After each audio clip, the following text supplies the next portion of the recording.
নমস্কাৰ। এই মুহূৰ্তত দিব বিচাৰিছো এটা অত্যন্ত গুৰুত্বপূৰ্ণ খবৰ। গুণ্ডাৰূপী অচি ভাৰ্গৱ বৰবৰাৰ বিৰুদ্ধে ইতিমধ্যে জামিনবিহীন ধাৰাত ৰুজু হৈছে গোচৰ। ছাত্ৰৰ ওপৰত বীৰত্ব দেখুওৱা অচি ভাৰ্গৱৰ বিৰুদ্ধে কি ধাৰাত গোচৰ ৰুজু হৈছে, ভাৰ্গৱ কেতিয়া গ্ৰেপ্তাৰ হোৱাৰ সম্ভাৱনা আহি পৰিছে, প্ৰতিটো তথ্য এই মুহূৰ্তত আহি পৰিছে। অচি ভাৰ্গৱ সন্দৰ্ভত কেইবাটাও নতুন তথ্য আছে, জনোৱাৰ চেষ্টা কৰিম। জামিনবিহীন ধাৰাত ভাৰ্গৱ বৰবৰাৰ বিৰুদ্ধে ৰুজু কৰা হৈছে গোচৰ। অত্যন্ত গুৰুত্বপূৰ্ণ খবৰ। 10 বছৰ পৰ্যন্ত জেল হ'ব পাৰে গুণ্ডাৰূপী অচি ভাৰ্গৱ বৰবৰাৰ। এটেম্প টু মাৰ্ডাৰ গোচৰত ভাৰ্গৱৰ বিৰুদ্ধে গোচৰ ৰুজু হৈছে। 5টা ধাৰাৰ ভিতৰত 4টা জামিনবিহীন ধাৰাত গোচৰ ৰুজু হৈছে ভাৰ্গৱ বৰবৰাৰ বিৰুদ্ধে। গুৰুত্বপূৰ্ণ খবৰ। এই মুহূৰ্তত 109 ধাৰাত অভিযুক্ত কৰা হৈছে অচি ভাৰ্গৱ বৰবৰাক। ন্যায়ালয়ত উপযুক্ত সাক্ষী প্ৰমাণ পালে 10 বছৰ পৰ্যন্ত জেল হ'ব ভাৰ্গৱ বৰবৰাৰ। 109/166, 196/127(2), 351 BNSৰ ধাৰাত ৰুজু হৈছে গোচৰ। জামিনবিহীন ধাৰাত ভাৰ্গৱ বৰবৰাৰ বিৰুদ্ধে গোচৰ ৰুজু কৰা হৈছে। 10 বছৰ পৰ্যন্ত জেল হ'ব পাৰে গুণ্ডাৰূপী অচি ভাৰ্গৱ বৰবৰাৰ।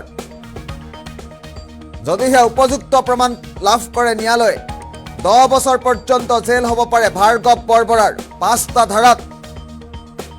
ধাৰাৰ ভিতৰত 4টাই জামিনবিহীন ধাৰাত ভাৰ্গৱ বৰবৰাৰ বিৰুদ্ধে গোচৰ ৰুজু কৰিছে। অচি ভাৰ্গৱৰ কাণ্ডই ৰাজ্য জোকাৰি যোৱাৰ সময়তে এটা গুৰুত্বপূৰ্ণ খবৰ এই মুহূৰ্তত আমি জনাই চেষ্টা কৰিছো।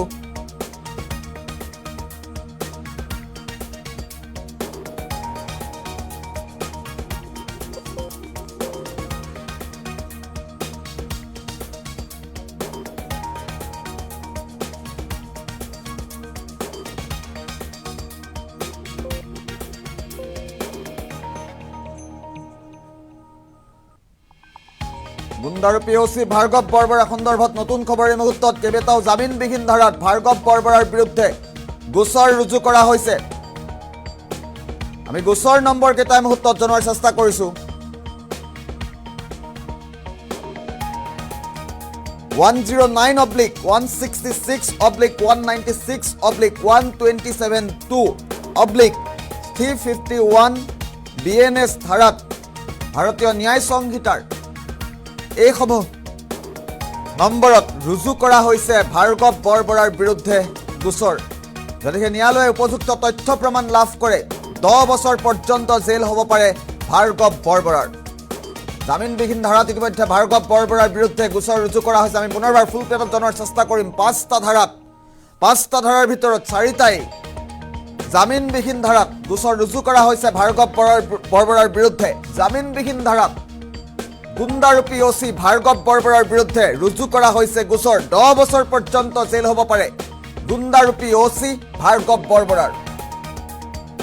এটেম্প টু মাৰ্ডাৰ গোচৰত ভাৰ্গৱৰ বিৰুদ্ধে ৰুজু কৰা হৈছে গোচৰ। 5টা ধাৰাৰ ভিতৰত 4টাই জামিনবিহীন ধাৰাত গোচৰ ৰুজু হৈছে। 109 ধাৰাত অভিযুক্ত কৰা হ'ল অচি ভাৰ্গৱ বৰবৰাক। আমি কিছু মুহূৰ্তৰ পাছতে এডভকেটৰ মন্তব্য শুনাৰ চেষ্টা কৰিম। ন্যায়ালয়ত উপযুক্ত সাক্ষী প্ৰমাণ পালেই 10 বছৰ পৰ্যন্ত জেল হ'ব ভাৰ্গৱ বৰবৰাৰ। 109/166/196/127(2) আৰু 351 BNS ধাৰাত ৰুজু কৰা হৈছে ভাৰতীয় ন্যায় সংহিতাৰ এইসমূহ ধাৰাত গোচৰ ৰুজু কৰা হৈছে ভাৰ্গৱ বৰবৰাৰ বিৰুদ্ধে।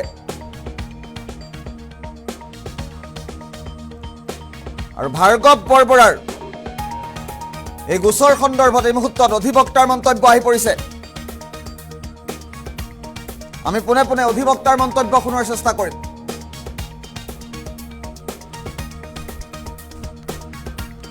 সিংহম হ'বলৈ বিচৰা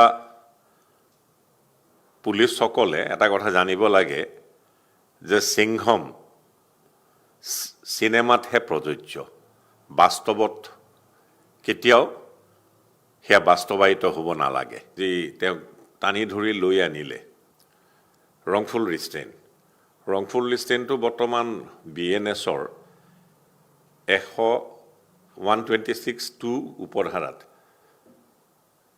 সেইটো লিপিবদ্ধ আকাৰত আছে।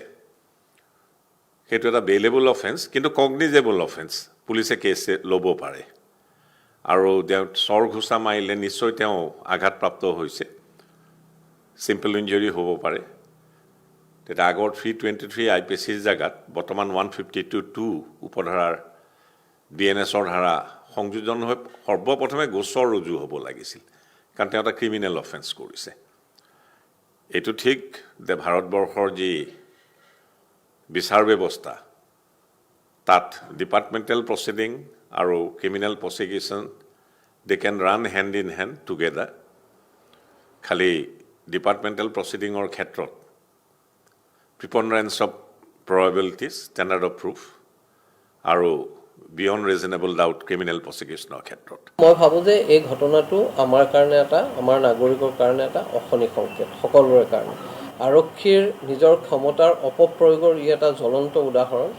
আৰু মই এইটোৰ কথাত এফালেদি আমি সুখী হৈছোঁ যে তেওঁৰ বিৰুদ্ধে এটা গোচৰ ৰুজু কৰা হৈছে আৰু ভুক্তভোগীজনৰ আপোনাৰ এজাহাৰৰ ভিত্তিত। কিন্তু মই ভাবোঁ যে এই কথাটো হ'ব লাগিছিল যে চৰকাৰে যেতিয়া এটা অপৰাধ হোৱাটো দেশকৈ আৰক্ষীৰ উচ্চতম পৰ্যায়ৰ বিষয়া পৰ্যন্ত দেখিছে, যিটোৰ কাৰণে আপোনাৰ তেওঁক ছাছপেণ্ড পৰ্যন্ত কৰিছে, তেনেকুৱা সময়ত মই ভাবোঁ যে আৰক্ষীয়ে নিজেই ততাতৈয়াকৈ এটা গোচৰ ৰুজু কৰাটো জৰুৰী আছিল। সেই কামটো নকৰিলে। কিন্তু আমি দেখিছোঁ যে আপোনাৰ গছ কটাৰ বিৰুদ্ধে প্ৰতিবাদ কৰা কেইজনমান যুৱকে এটা সামান্য বাক্য লিখাৰ ক্ষেত্ৰত কিন্তু তেওঁলোকে আপোনাৰ নিজেই আপোনাৰ এজাহাৰ লিখি তেওঁলোকক গ্ৰেপ্তাৰ কৰি পেলাই লৈ গৈছিল। গতিকে সেইকাৰণে মই ভাবোঁ যে আৰক্ষীৰ হেমাহি এটা ইয়াত পৰিলক্ষিত হৈছে।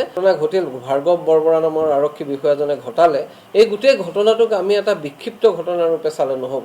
এই ঘটনাটো যোৱা সময়ছোৱাত অসমত যি ধৰণৰ আৰক্ষীৰ শক্তিৰ অপপ্ৰয়োগৰ ঘটনা আমি দেখি আছোঁ, এনকাউণ্টাৰৰ জৰিয়তে হওক বা বিভিন্ন সময়ত আপোনাৰ মানুহক আপোনাৰ আৰক্ষীয়ে তদন্তৰ নামত মানুহক হাৰাশাস্তি কৰাৰ ঘটনাই হওক, এই ঘটনাবিলাক খুব ব্যাপকভাৱে ঘটিবলৈ লৈছে। আৰু এই ঘটনাবিলাক, এই ব্যাপকভাৱে ঘটি থকা ঘটনাবিলাকৰ ক্ষেত্ৰত চৰকাৰ বা আৰক্ষীৰ শীৰ্ষ পৰ্যায়ৰ বিষয়াসকলে যিহেতুকে কোনো ধৰণৰ কাৰ্যকৰী পদক্ষেপ গ্ৰহণ কৰা নাই, সেইকাৰণে আৰক্ষী বিষয়াসকলৰ মাজত এই সাহস বৃদ্ধি পাইছে যে আমি এনেকুৱা কাম কৰি থাকিলেও আমাৰ একো নহয়। সিংহম হ'বলৈ বিচৰা পুলিচসকলে এটা কথা জানিব লাগে যে সিংহম চিনেমাতহে প্ৰযোজ্য, বাস্তৱত কেতিয়াও সেয়া বাস্তৱায়িত হ'ব নালাগে। যি তেওঁক টানি ধৰি লৈ আনিলে ৰংফুল ৰিষ্ট্ৰেইনটো বৰ্তমান BNSৰ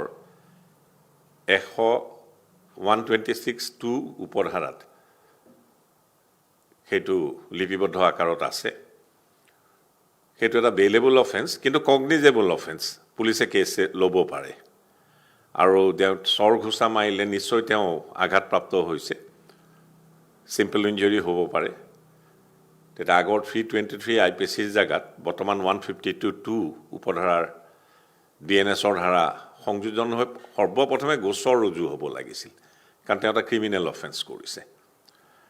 এইটো ঠিক যে ভাৰতবৰ্ষৰ যি বিচাৰ ব্যৱস্থা, তাত ডিপাৰ্টমেণ্টেল প্ৰচিডিং আৰু criminal prosecution they can run hand in hand together. খালি ডিপাৰ্টমেণ্টেল প্ৰচিডিঙৰ ক্ষেত্ৰত preponderance of probabilities, standard of proof আৰু বিয়ণ্ড ৰিজনেবল ডাউট ক্ৰিমিনেল প্ৰচিকিউশ্যনৰ ক্ষেত্ৰত মই ভাবোঁ যে এই ঘটনাটো আমাৰ কাৰণে আমাৰ নাগৰিকৰ কাৰণে এটা অশনি সংকেত, সকলোৰে কাৰণে। আৰক্ষীৰ নিজৰ ক্ষমতাৰ অপপ্ৰয়োগৰ ই এটা জ্বলন্ত